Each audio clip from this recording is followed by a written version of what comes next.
إن الحمد لله نحمده ونستعينه ونستغفره ونعوذ بالله من شرور أنفسنا ومن سيئات أعمالنا من يهد الله فلا مضل له ومن يضلله فلا هادي له جل عن الشبيه والمثيل والنظير لا شبه له ولا شبيه له ولا مثل له ولا مثيل له ولا ضد له ولا ضد له ولا مضارع له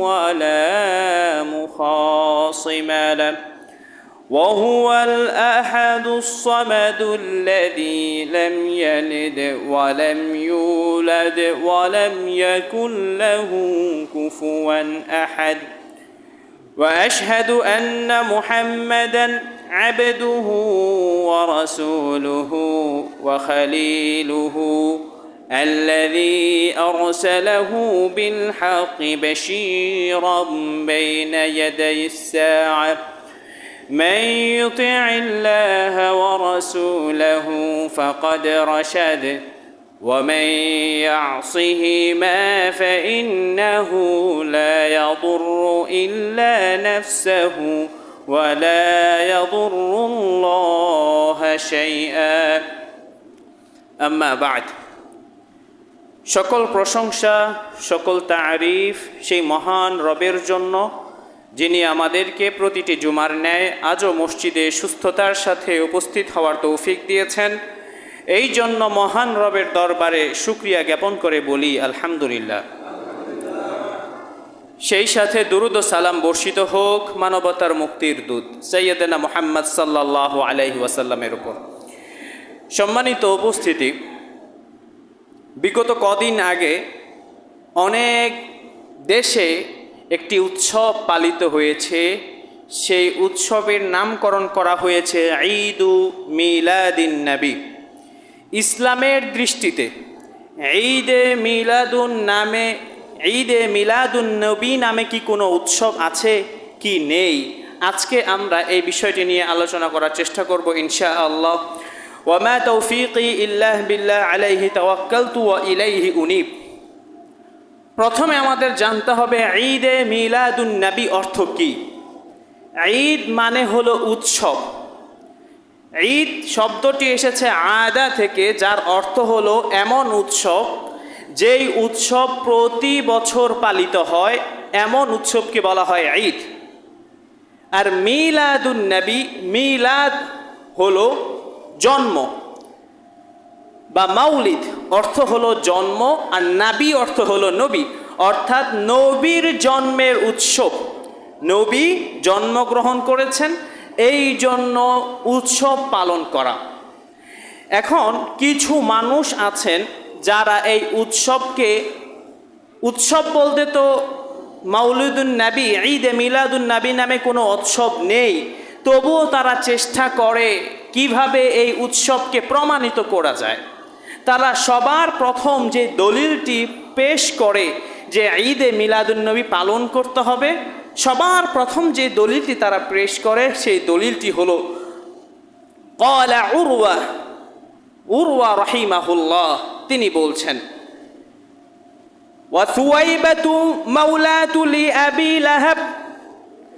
আবু লাহাবের একজন দাসী ছিল যার নাম ছিল সুওয়াইবা। কানা আবু লাহাবিন আ'তাকাতহা ফাআরদাআতিন নাবিয়্যা। আবু লাহাব এই সুওয়াইবা নামক দাসীকে আজাদ করে দিলেন, মুক্ত করে দিলেন। কেন? যাতে করে এই দাসী, আমাদের নবী যখন জন্মগ্রহণ করলেন, এই দাসী যাতে করে আমাদের নবীকে দুধ পান করাতে পারে, এই জন্য।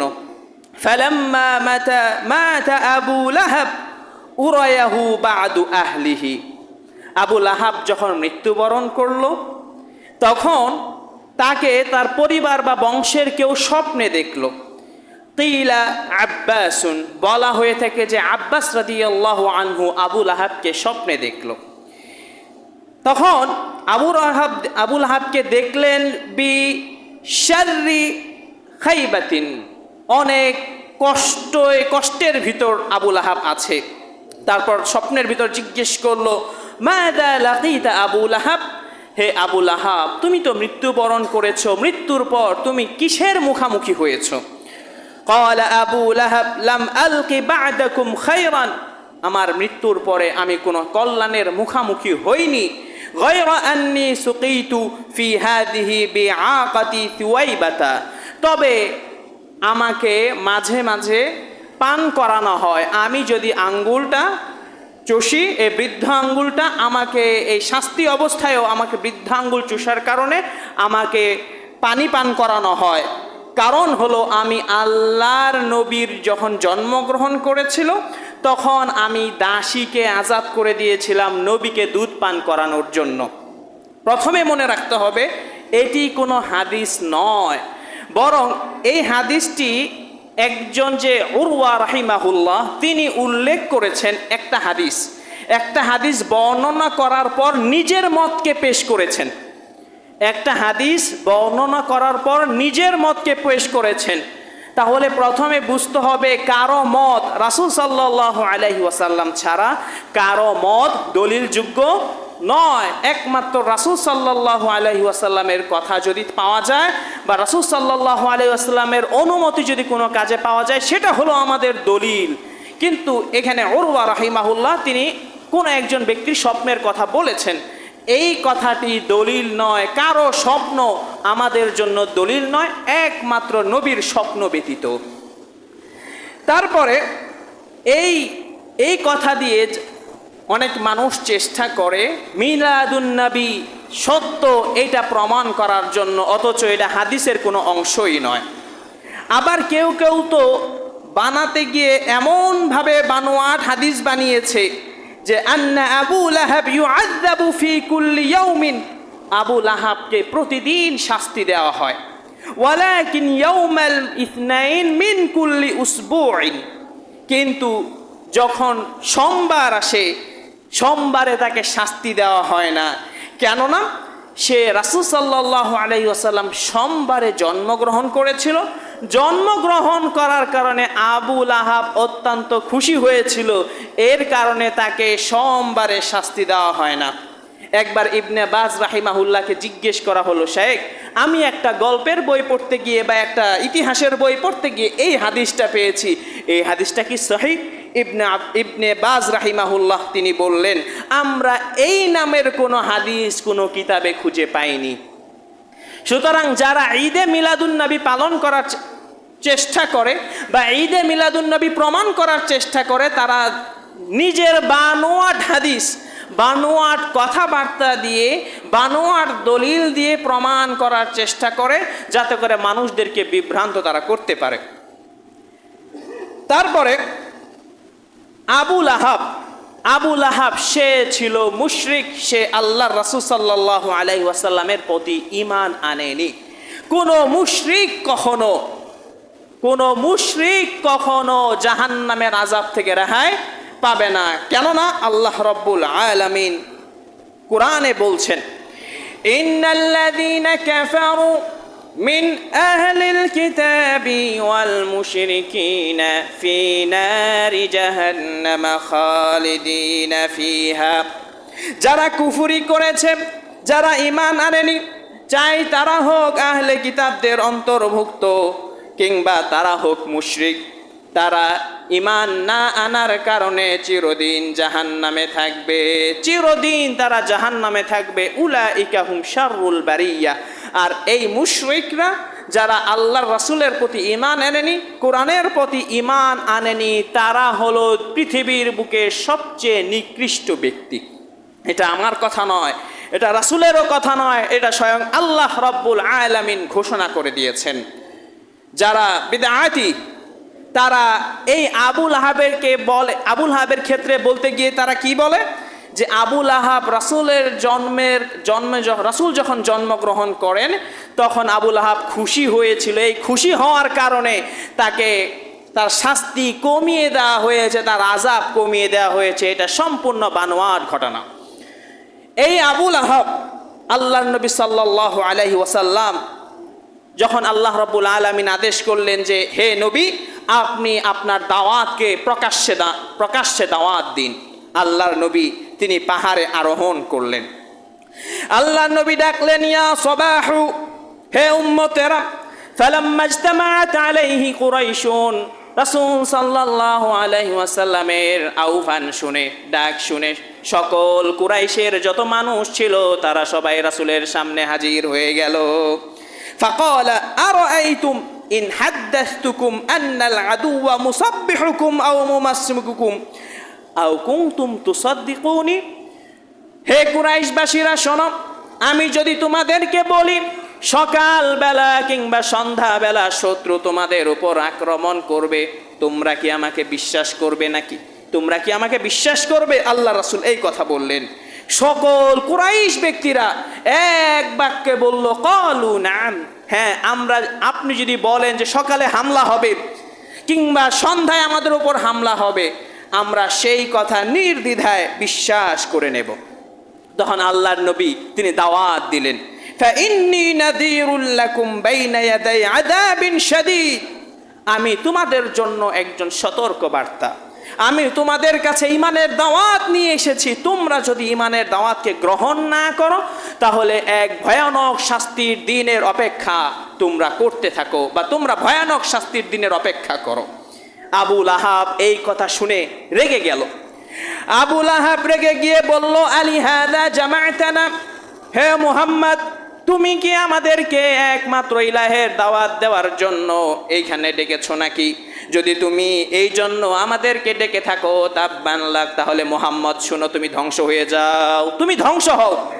আবু লাহাব সে মুহাম্মদ সাল্লাল্লাহু আলাইহি ওয়াসাল্লামকে বদদুয়া দিয়েছে। কেন? কারণ আল্লাহর নবী তিনি আল্লাহর পথে, দ্বীনের পথে দাওয়াত দিয়েছেন। আজকে যারা বিদাতি, যে আবু লাহাব আল্লাহর নবীকে এইভাবে কথা বললেন, আল্লাহর নবীর সাথে বেয়াদবি করেছে, যে বেদাতিরা সেই আবু লাহাবকে কি বানিয়ে দিল? যে এই আবু লাহাব রাসূল জন্ম হওয়ার কারণে আবু লাহাব খুশি হয়েছিল, এই জন্য তাকে শাস্তি কম দেওয়া হয়। নাউযু বিল্লাহ। বরং এই আবু লাহাব সবার প্রথম প্রকাশ্যে রাসূলের বিরোধিতা করেছিল। তারপরে সহিহুল বুখারীর 6521 এবং সহিহুল মুসলিমের 213 নম্বর হাদিসে এসেছে যে আল্লাহ নবী সাল্লাল্লাহু আলাইহি ওয়াসাল্লাম, আরো একটি ঘটনা রয়েছে, ইবনে কাসির রাহিমাহুল্লাহ তিনি তাব্বাত ইয়াদা আবি লাহাবি ওয়া তাব, আল্লাহর নবী যে এই আয়াতটা নাজিল করলেন কখন? যখন আবু লাহাব আল্লাহর নবীকে এই কথা বলো, তাব্বান লাক, হে মুহাম্মদ তুমি ধ্বংস হও, আল্লাহ রাব্বুল আলামিন আরশ থেকে আয়াত নাজিল করে দিলেন, তাব্বাত ইয়াদা আবি লাহাবি ওয়া তাব, আবু লাহাবের দুনো হাত ধ্বংস হোক। তাহলে বোঝা গেল, যে ব্যক্তি আল্লাহর নবীর নামে অভিশাপ দেয়, যে ব্যক্তি আল্লাহর নবীর নামে বদদুয়া করে, যে ব্যক্তি আল্লাহর নবীর বিরোধিতা প্রকাশ্যে করে, তার আযাব কোনোদিন কম হতে পারে না। অবশ্যই তার আযাব আরো দ্বিগুণ হবে, আরো বেশি হবে। কারণ সেই হলো প্রথম ব্যক্তি, আবু লাহাব হলো প্রথম ব্যক্তি, যে ব্যক্তি আল্লাহর রাসূলের বিরোধিতা সবার প্রথম প্রকাশ্যে করেছিল। এখন প্রশ্ন হতে পারে, এমন কি কোনো ব্যক্তি আছে যার আযাবটা একটু কম হতে পারে? যদি এই প্রশ্ন করা হয় তাহলে একজন ব্যক্তির ক্ষেত্রে শুধু তিনি মুশরিক, তবুও তার আযাবটা সামান্য কম হবে। এটা শুধুমাত্র ইন্না আবা তালিবিন ইউখাফফাফুল আযাবু ফাকাত, আবু তালেব যিনি রাসূল সাল্লাল্লাহু আলাইহি ওয়াসাল্লামের চাচা ছিলেন, এই আবু তালেবের জন্য শুধুমাত্র সামান্য আযাব কম হবে। তারপরও কেমন আযাব হবে? আল্লাহ রাসূল সাল্লাল্লাহু আলাইহি ওয়াসাল্লামের একটি হাদিস রয়েছে এই বিষয়ে। একদিন আব্বাস বিন আব্দুল মুত্তালিব, আব্বাস রাদিয়াল্লাহু আনহু যিনি ছিলেন আল্লাহর রাসূলের চাচা, আব্বাস রাদিয়াল্লাহু আনহু তিনি ঈমান এনেছিলেন। ঈমান আনার পর আল্লাহ রাসূলকে বললেন, কুলতু ইয়া রাসূলাল্লাহ, আমি বললাম হে আল্লাহর নবী, ইন্না আবা তালিবিন কানা ইয়াহুতুকা ওয়া ইয়ানসুরুক, হে মুহাম্মদ, হে আল্লাহর রাসূল, আবু তালেব তো এমন ব্যক্তি ছিল যিনি আপনাকে মুশরিকদের হাত থেকে রক্ষা করত। মুশরিকরা যদি আপনার ক্ষতি করতে আসতো, আবু তালেব মুশরিকদের বিরুদ্ধে দাঁড়িয়ে যেত। মুশরিকরা যদি আপনার কোনো ক্ষতি করতে আসতো, আবু তালেব বাধা দিত। আবু তালেব সবসময় আপনার পক্ষে কথা বলতো। আপনি যাতে করে সহজে দিনের দাওয়াত দিতে পারেন, সে এই জন্য আপনাকে সহযোগিতা করত। এই যে সে যে আপনাকে দাওয়াত দিতে সহায়তা করেছে, বিপদ থেকে উদ্ধার করত, মুশরিকদের হাত থেকে রক্ষা করত, এই জন্য কি তার কোনো উপকার হবে? আল্লাহর নবী বললেন, ক্বালা নাম, আল্লাহর নবী বললেন হ্যাঁ, ওয়াজাদতুহু ফি গামরাতিন মিনান নার, আমি আবু তালেব, আমার চাচা আবু তালেবকে পেয়েছি জাহান্নামের আগুনের গহ্বরের ভিতরে। জাহান্নামের যে আগুন, সকল মুশরিকরা যেখানে জ্বলবে, সেখানে আমি আবু তালেব আমার চাচাকে পেয়েছি। ফা আখরাজতুহু ইলা দাহদাহিন, অতঃপর আমি আমার চাচা আবু তালেবকে সামান্য কম আযাবে বের করে এনেছি, সামান্য কম আযাবে বের করে এনেছি। হাদিসটি হলো সাহিহুল বুখারীর 3883 নম্বর হাদিস। অন্য এক বর্ণনায় এসেছে, আনিন নু'মান ইবনে বাশির রাদিয়াল্লাহু আনহু قال قال رسول الله صلى الله عليه وسلم إن أهون أهل النار عذابا, কিয়ামতের ময়দানে যে ব্যক্তির সবচেয়ে কম আযাব হবে, তার আযাবটা কেমন হবে শোনো। মান লাহু না'লানি ওয়া শারাকানি মিন নারিন, তার সবচেয়ে কম আযাবটা এমন হবে যে তাকে একটি জাহান্নামের আগুনের জুতা দেওয়া হবে এবং সেই জুতার দুইটা ফিতা থাকবে। শিরাকানি, একটা জুতা, জাহান্নামের জুতা, আগুনের তৈরির জুতা, সেই জুতার দুইটা ফিতা থাকবে। ইউগলা মিনহুমা দিমাগুহু, যখন সেই ব্যক্তিটি জাহান্নামের সেই আগুনের জুতাটি পরিধান করবে, তখন তার মাথার ভিতর যে মগজগুলো থাকবে, সেই মগজগুলো টকবক করতে থাকবে। কামা ইয়াগলিল মিরজালু, পানি আমরা যখন পাতিলের করে পানি রেখে আগুনের উপর দেই পানি গরম করার জন্য, আল্লাহর নবী উপমা দিচ্ছেন, সেখানে পানি যেমন টকবক করে, ঠিক আবু তালেবকে যখন এই আগুনের জুতা পরিধান করানো হবে, তার মাথার যে মগজ থাকবে, সেই মগজ টকবক করতে থাকবে। তখন আল্লাহর নবী বললেন, মা ইয়ারা আন্না আহাদান আশাদ্দা মিনহু আযাবান, এই যদি হয় সর্বনিম্ন আযাব, যে আযাবের কারণে কি হবে, মাথার মগজ টকবক করবে পানির মতো, তখন আল্লাহর নবী বললেন, তাহলে তোমরা কি মনে করো যে এই ব্যক্তির সবচেয়ে বেশি কঠিন আযাব হবে? ওয়া ইন্না লাহু লা আহওয়ানু আযাবান, আর এই ব্যক্তি হলো সবচেয়ে আযাব যার কম হবে। হাদিসটি হলো সহিহুল মুসলিমের 213 এবং সহিহুল বুখারী 6561। তার মানে এই যে একজন মাত্র ব্যক্তি আছে যার আযাবটা সামান্য কম হবে, অন্যথায় পৃথিবীর বুকে যত মুশরিক আছে, সকল মুশরিকের আযাব অন্যান্য মুশরিকদের মতো চিরকাল তারা জাহান্নামে থাকবে। এখন প্রশ্ন হলো, আবু লাহাব সে মুশরিক হওয়া সত্ত্বেও সে খুশি হয়েছিল, শুধু তাই নয়, সকলেই খুশি হয়েছিল। উদাহরণস্বরূপ, আপনার ভাইয়ের একটি ছেলে হয়েছে, আপনি কি খুশি হবেন না? নিঃসন্দেহে খুশি হবেন। তার মানে আল্লাহর নবী যখন জন্মগ্রহণ করেছিলেন, মক্কার আশপাশে যত গণ্যমান্য ব্যক্তি ছিল, সকলেই খুশি হয়েছে যে একটা নতুন ছেলে জন্মগ্রহণ করেছে। আমাদের এলাকাতেই তো যদি কোনো সন্তান জন্মগ্রহণ করে, আমাদের কানে আসে, আমরা সন্তানকে খুশি হয়ে দেখতে যাই, তাহলে আমরাও তো খুশি হই। তাহলে সেই সময়ের মুশরিকরাও খুশি হয়েছিল রাসূল সাল্লাল্লাহু আলাইহি ওয়াসাল্লামের জন্ম হওয়ার কারণে। এই জন্য কাউকে আযাব থেকে মাফ দেওয়া হবে না। খুশি হলেই আযাব থেকে মাফ দেওয়া হবে না, বরং ঈমান আনতে হবে। ঈমান যদি না আনে তাহলে কোশ্চিন কালেও আযাব মাফ হবে না। নাম্বার 2, আবু লাহাব রাসূল সাল্লাল্লাহু আলাইহি ওয়াসাল্লাম যখন জন্মগ্রহণ করলেন, আবু লাহাব কিন্তু উৎসব পালন করেননি। আবু লাহাব উৎসব পালন করেননি, রাসূল সাল্লাল্লাহু আলাইহি ওয়াসাল্লামের জন্মদিন তিনি পালন করেননি। আবু তালেব, যে আবু তালেব আল্লাহর রাসূলকে মুশরিকদের হাত থেকে রক্ষা করত, মুশরিকরা যাতে করে কোনো ক্ষতি না করতে পারে, এই জন্য আবু তালেব সবসময় চেষ্টা করত। সেই আবু তালেবও রাসূল সাল্লাল্লাহু আলাইহি ওয়াসাল্লামের জন্মদিন পালন করলেন না। তাহলে আমাদের দেশে যারা ঈদে মিলাদুন্নবী পালন করে, তারা দলিল পেল কোত্থেকে?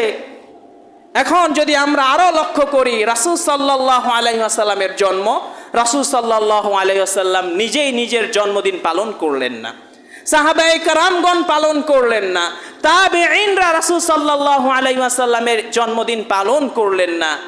আর এত বছর পরে এসে কেন রাসূল সাল্লাল্লাহু আলাইহি ওয়াসাল্লামের জন্মদিন পালন করা হবে?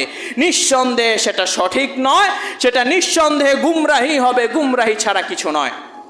যদি প্রশ্ন করা হয় মান ইহতাফালা আউওয়ালান, পৃথিবীর বুকে সর্বপ্রথম কোন সেই ব্যক্তি যে ব্যক্তি রাসূলের জন্মদিন পালন করেছিল, তাহলে এই ক্ষেত্রে একটি গ্রন্থ রয়েছে, আহসানুল কালাম ফিমা ইয়াতাআল্লাকু বিসুন্নতি ওয়াল বিদআতি মিনাল আহকাম। একটি বই আছে, যে বইয়ের নামই হলো আহসানুল কালাম ফিমা ইয়াতাআল্লাকু বিসুন্নতি ওয়াল বিদআতি ফিল কালাম।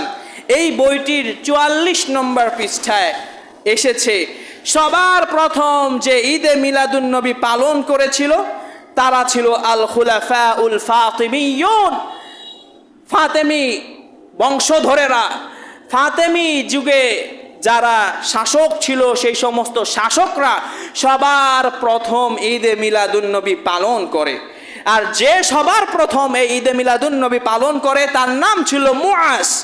সে 362 হিজরিতে সবার প্রথম 6টি ঈদ আবিষ্কার করে। কয়টি ঈদ?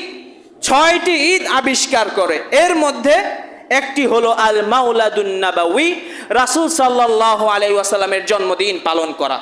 যেহেতু শাসক ছিল, শাসক যদি কোনো আইন বাস্তবায়ন করে তাহলে জনগণরা পালন করতে বাধ্য না? দেখা গিয়েছিল যে শাসক আইন বাস্তবায়ন করে দিয়েছে, ঈদে মিলাদুন্নবী পালন করতে হবে, যদি ঈদে মিলাদুন্নবী পালন না করো তাহলে তোমাদেরকে জেলে ভরা হবে। দেখা যাবে সাধারণ জনগণ যারা আছে বাঁচার জন্য হলো ঈদে মিলাদুন্নবী পালন করবে। ঠিক কিনা? ঠিক কিনা? কথা বলেন। ঠিক। তো আল্লাহ তখন ওই ব্যক্তি, মুআজ নামের সেই ব্যক্তি, সে ছিল খলিফা, সে ছিল প্রেসিডেন্ট হয়ে জনগণদেরকে আদেশ করলো, তোমাদেরকে 6টা ঈদ আরো পালন করতে হবে। 1 নম্বর হলো আল মাউলিদুন নাবাউই, অর্থাৎ নবীর জন্মদিন পালন করতে হবে। নাম্বার 2 আবিষ্কার করলো মাউলিদু আলী রাদিয়াল্লাহু আনহুর জন্মদিন পালন করতে হবে। নাম্বার 3 ও মাউলিদু ফাতেমা রাদিয়াল্লাহু আনহার জন্মদিন পালন করতে হবে। ও মাউলিদু হাসান ওয়া হুসাইন, এবং হাসান রাদিয়াল্লাহু আনহু ও হুসাইন রাদিয়াল্লাহু আনহুর জন্মদিন পালন করতে হবে। আরও একজন খলিফাতুল হাদির যার নাম ছিল, বা হতে পারে সেই সময়ের যে খলিফা ছিল সেই খলিফাও বলেছিল আমার জন্মদিনও পালন করতে হবে।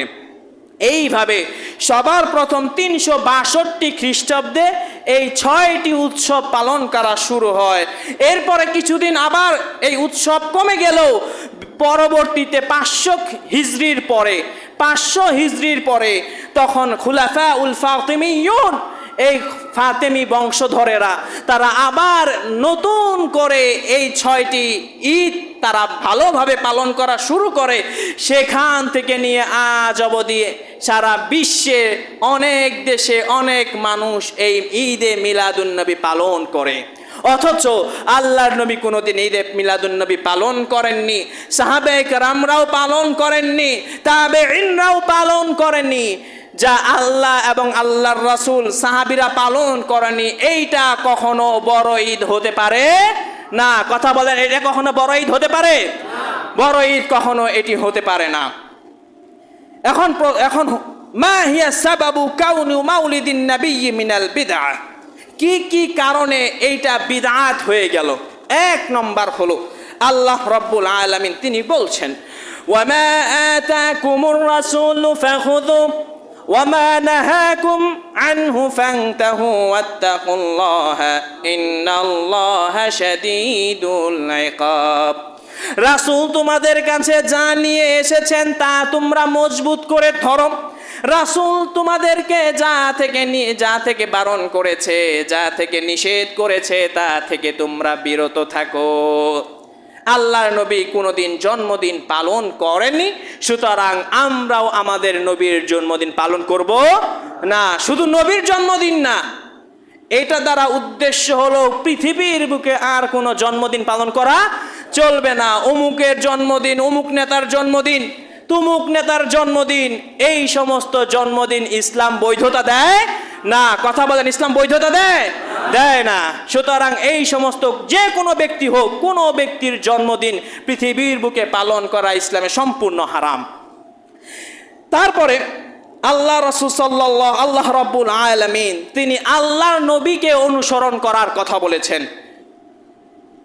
যে ব্যক্তির কথা আল্লাহ এবং আল্লাহর রাসূলের কথার সাথে মিলবে তার কথাকেই আমরা গ্রহণ করব।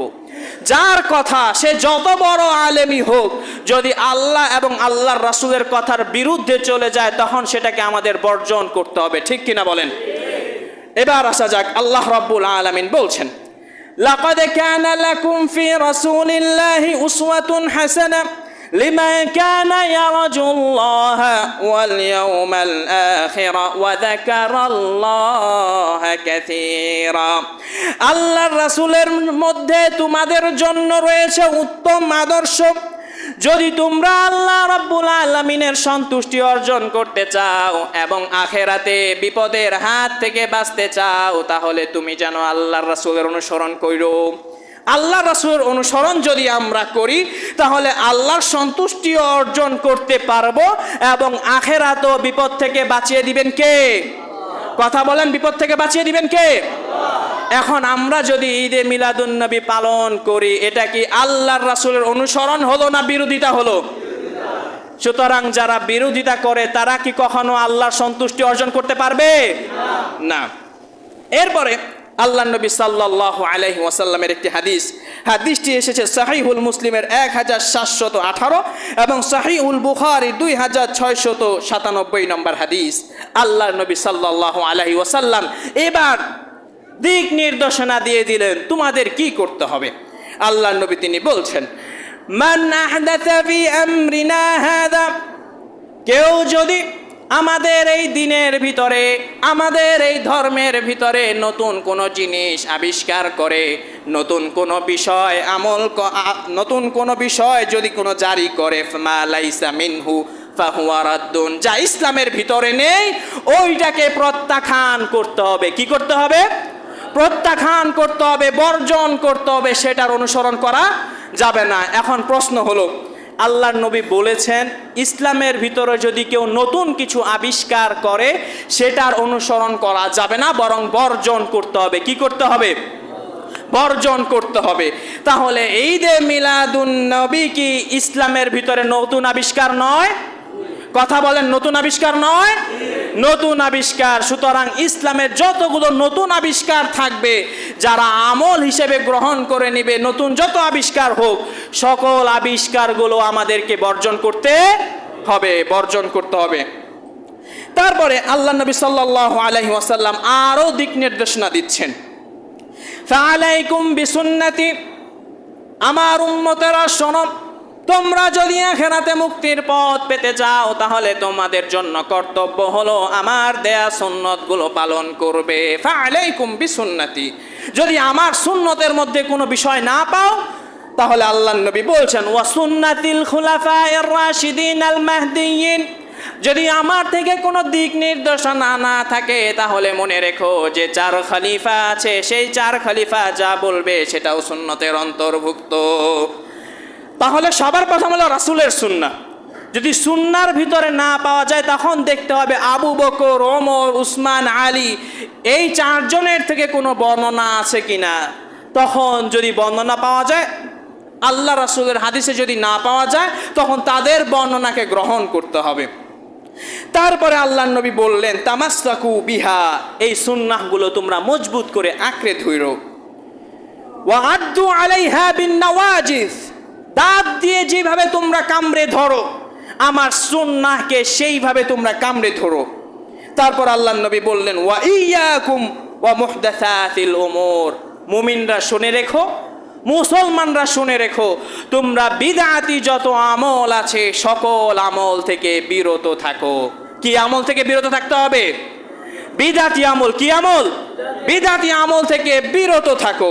হাদিসটি হলো আবু দাউদের 4607 নম্বর হাদিস। তারপরে আল্লাহ নবী সাল্লাল্লাহু আলাইহি ওয়াসাল্লাম আবার অনেক ব্যক্তি বলে যে আন্না ঈদ মাউলিদিন নবী আযমুল ঈদ, ঈদে মিলাদুন নবী হলো সকল ঈদের বড় ঈদ। কি বলে? সকল ঈদের বড় ঈদ। এবার দেখুন আল্লাহর নবী সাল্লাল্লাহু আলাইহি ওয়াসাল্লাম তিনি কি বলছেন। عن أنس رضي الله عنه قال النبي صلى الله قدم النبي صلى الله عليه وسلم المدينة, আল্লাহর নবী একদিন মদিনায় আসলেন। ওয়ালাহুম ইয়াউমানি ইয়ালআবুনা ফীহিমা, মদিনায় যেদিন আল্লাহর নবী আসলেন এসে দেখলেন সেই জায়গার মানুষেরা, মদিনাবাসীরা তারা একটি দিনে উৎসব পালন করছে, ওই দিনে তারা খেলাধুলা করছে। আল্লাহর নবী এসে জিজ্ঞেস করলেন মা হাদানিল ইয়াউমান, তোমরা যে এই দুইটি দিনে খেলাধুলা করো, উৎসব করো, এই দুইটি কিসের দিন? তারা বলল কুন্না নালআবু ফীহিমা ফিল জাহিলিয়া, ও নবী এই দুইটি দিনে আমরা জাহিলি যুগে উৎসব পালন করতাম, এই জন্য বর্তমানেও আমরা এই দুটি দিনে উৎসব পালন করি। আল্লাহর নবী তিনি বললেন ফাকালা রাসূলুল্লাহ সাল্লাল্লাহু আলাইহি ওয়াসাল্লাম قد أبدلكم الله بهما خيرا منهما يوم الأضحى ويوم الفطر, আল্লাহ রাব্বুল আলামিন সকল উৎসব বাতিল করে দিয়ে তোমাদের জন্য দুইটি উৎসব দিয়েছেন, একটি হলো ঈদুল ফিতর আর একটি হলো ঈদুল আযহা। এই দুইটি উৎসব ব্যতীত মুসলমানদের জন্য কোনো উৎসব পালন করা জায়েজ নাই। আমাদের দেশে এখন কত উৎসব, মানুষ মারা গেলেও আমরা উৎসব পালন করি, খাওয়া খাওয়ি শুরু করে দেই আমরা, এটাও ইসলামে নিষিদ্ধ। মানুষ মারা গেলে কিসের খাবার? আমরা খাবারের আয়োজন করি, অথচ আল্লাহর নবী তিনি মারা গিয়েছিলেন, তিনি কোনোদিন তার 40 পালন করা হয়নি। আল্লাহ রাসূল সাল্লাল্লাহু আলাইহি ওয়াসাল্লামের জীবন দশায় তার স্ত্রী মারা গেলেন, আল্লাহর নবী 40 পালন করেননি, কোনো মানুষকে খাওয়ানো নি। আল্লাহ রাসূল সাল্লাল্লাহু আলাইহি ওয়াসাল্লামের দুইটা ছেলে ছিল, একটা ছেলের নাম ছিল কাসেম। আল্লাহর নবী এই ছেলে যখন মারা গেল আল্লাহর নবী কোনো মানুষকে বাড়িতে ডেকে খাওয়ান নাই। তাহলে আপনি কেন আপনার কোনো সন্তান মা বাবা মারা গেলে আপনি নিজ বাড়িতে এসে মেহমানদারি করে মানুষদেরকে খাওয়ান? এইটা আপনি কোত্থেকে শিখলেন? আল্লাহর নবী যে শিক্ষা আমাদেরকে দেননি সেই শিক্ষার বাহিরে যত শিক্ষা আছে সেগুলো বর্জন করতে হবে, সেগুলো আমাদের জন্য অনুসরণীয় নয়। আপনি দান করবেন, সাদকা করবেন, 3টা জিনিস মৃত ব্যক্তির কবরে যায়। ইদা মাতাল ইনসানু ইনকাতা আনহু আমালুহু ইল্লা মিন সালাসা, একটি হলো সাদকাতুন জারিয়া, সদকায়ে জারিয়া। আপনার বাবা মারা গিয়েছে, আপনি দান করেন। কোথায় দান করবেন? মসজিদগুলোতে, যেখানে দিন শিক্ষা অর্জন হয় এমন মাদ্রাসাগুলোতে আপনি দান করবেন। তাহলে সেই দানটা দিয়ে আপনার মা বাবা যদি কবরে থাকে তাহলে এই দানের কারণে আপনার মা বাবা কবরে আশা করা যায় আল্লাহ তাআলা সেই নেকিগুলো পৌঁছে দিবেন। কিন্তু মানুষকে খাওয়ালে ওই খাওয়ার সওয়াব কবরে পৌঁছবে না, কারণ আল্লাহ নবী খাওয়ান নাই, সাহাবীরাও কোনো ব্যক্তির মৃত্যুতে খাওয়ান নাই। আমরা কেন এখন বর্তমানে সে নতুন আবিষ্কার করব যে মানুষ মারা গেলেই খাওয়াতে হবে? সুতরাং এইটা বন্ধ করতে হবে। আপনার কোনো আত্মীয় স্বজন মারা গিয়েছে, আপনি দান করেন, বেশি বেশি দান করেন, আপনার বাবার পক্ষ থেকে বেশি বেশি দান করেন, আর বাবার জন্য বেশি বেশি ক্ষমা প্রার্থনা করেন। আখেরাতে এই 2টা বিষয়ই সবচেয়ে বেশি কাজে আসবে, আর সব বিষয় আর যত কিছুই করেন না কেন কোনো কিছুই কোনো কাজে আসবে না। তারপরে আল্লাহ নবী সাল্লাল্লাহু আলাইহি ওয়াসাল্লাম আরও বলছেন একটা সময় আসবে, এমন সময় আসবে তোমরা খ্রিস্টানদের অনুসরণ করবে, ইহুদিদেরও অনুসরণ করবে। কিভাবে? আল্লাহ নবী তিনি বলছেন লা তাত্তাবিআন্না সুনানা মিন ক্বাবলিকুম শিবরান বিশিবরিন, একটা সময় আসবে তোমরা মুসলমানরা তোমরা খ্রিস্টানদের অনুসরণ করবে, ইহুদিদের অনুসরণ করবে এক বিঘাত করে। ওয়াযিরাআন বিযিরাইন, আস্তে আস্তে এক হাত করে তাদের অনুসরণ করবে। একটা পর্যায়ে এমন চলে আসবে লাউ সালাকু জুহরা দুব্বিন লা সালামতুমুহু, একটা সময় আসবে যদি ইহুদি খ্রিস্টানরা সাপের গর্তে ঢুকে যায় তোমরাও সেই সাপের গর্তেই ঢুকবে। আল্লাহর নবী বললেন, এক সাহাবীরা বললেন কুলনা ইয়া রাসূলুল্লাহ, হে আল্লাহর রাসূল কাদের অনুসরণ করব আমরা? আল ইয়াহুদ ওয়ান নাসারা, আমরা কি ইয়াহুদ এবং নাসারাদের অনুসরণ করব, ইহুদি এবং খ্রিস্টানদের অনুসরণ করব? আল্লাহর নবী বললেন ফামান, তারা যদি না হয় তাহলে কাদের অনুসরণ তোমরা করবে? বর্তমানে যদি আমরা লক্ষ্য করি খ্রিস্টানরাও তারা তাদের বড়দিন পালন করে, উৎসব করে, তাদের মধ্যেও এমন কিছু উৎসব আছে সেই সমস্ত উৎসব তারা পালন করে যা তাদের নবীদের দেওয়া উৎসব নয়। তারা যেই জামানায় তাদের জামানায় যে নবীগুলো ছিল সেই নবীরা এই উৎসবগুলো দিয়ে যায়নি, তারা উৎসব আবিষ্কার করেছে। বর্তমান জামানায়ও দেখা যায় আমাদের দেশে যারা বিদআতি তারাও নবীর নামে উৎসবের আয়োজন করেছে। এইটাও এই দিক থেকে সেই ইহুদি এবং খ্রিস্টানদের অনুসরণের মতো। আল্লাহর নবী বলেছেন তারা যদি গর্তের ভিতরেও ঢুকে তোমরাও তাদের মতো অনুসরণ করে গর্তের ভিতরে ঢুকবে। তারাও তাদের নবীদেরকে নিয়ে এইভাবে জন্মদিন মৃত্যুদিন পালন করে, আমরাও আমার নবীকে নিয়ে জন্মদিন মৃত্যুদিন পালন করা শুরু করেছি। সুতরাং এগুলো বর্জন করতে হবে, এগুলো অনুসরণ করা থেকে বিরত থাকতে হবে।